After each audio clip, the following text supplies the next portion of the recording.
Hey there, it's Claire here. So I want to talk to you about a little acronym that you might be familiar with, and it is the word fear and what fear might actually symbolize. So fear equals false evidence appearing real. Now the first time I heard that, I can't even remember where I heard that actually, but the first time I heard that, I remember scribbling it down and thinking, that's awesome. Because that's exactly what's going on, isn't it? When we are consumed by that sometimes physical and palpable and energetic and mental feeling of overwhelming fear, ultimately what's really going on is our limiting self-beliefs and our ego and our emotional blocks are coming up to play all together, and they are ensuring that the evidence in front of you feels real even though it isn't. And what do I mean by evidence? So a really easy way for me to bring this to life is, as a yogi, as an avid student and a teacher, there's something that I always see on the mat with myself and with students, and that is that feeling of I can't do this. I can't do this, I can't do this pose, I can't do this handstand, I can't do this back bend, I can't do any of it because I'm consumed by fear. And underneath that fear is this belief that it's not possible for me, and I'm not good enough, and I don't have the ability, and there are all these other limiting beliefs, just kind of like this messy melting pot inside it all. And it's something that I've experienced personally, and I still experience, especially if I kind of get out of my comfort zone and go to a new teacher in a new class, and a new pose is kind of thrown at us, and initially, that feeling of fear will kind of come up and say, no, you can't do that, you've got a dodgy shoulder, or your body doesn't bend in that way, or what if you fall flat on your face? And we all have that kind of experience on a daily basis. It's not just on the yoga mat. And I really wanted to give you that acronym, false evidence appearing real, because if you can start to use that as a mantra, say, when there's something unfolding in your life, off the mat, relationships, work, career, stepping forward into a completely new venture, if you can harness that acronym, if you can remember that that's actually what's going on here, it's false evidence, but you've tricked yourself into thinking it's real, then maybe you can actually check in and say, I'm actually going to do something different with that. And what exactly would that something different be? For me, it's about using that fear as a teacher. Now, I want to clarify here that I'm not necessarily the kind of person that says, feel the fear and do it anyway, and thinks that that is a motto that you should have across the board, because I don't actually believe that. Sometimes we just have to feel the fear, full stop. Sometimes the doing it anyway is irrelevant. For a lot of us, simply sitting with the fear and actually feeling that discomfort and feeling that ickiness in the body and in the soul, that actually is enough of a process. The doing it anyway is important, and I'm going to get to that in a second.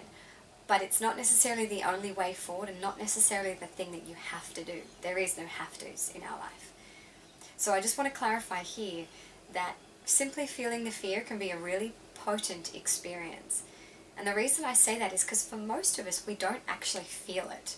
We might get a glimmer of it, or that fear, that little gremlin starts to come up and it wants to say hello, and we push and we deflect and we suppress. We just get it out of there. So for most of us, actually just sitting and clocking that fear and feeling it in the depths of our body, in our belly, in our heart, and just saying, wow, I feel that, I am observing that, I'm a witness to that. And then actually start to peel it away a little bit and ask yourself, what's underneath that fear? What's driving that? What ridiculous limiting self-belief have I got programmed in me that's bringing fear to the surface? So simply sitting with it can actually be really, really powerful. So that aside, coming back to this idea of actually using your fear as a teacher, you can use your fear to actually propel you forward. What I said a second ago in terms of sitting and feeling, that is already teaching you in the most profound way.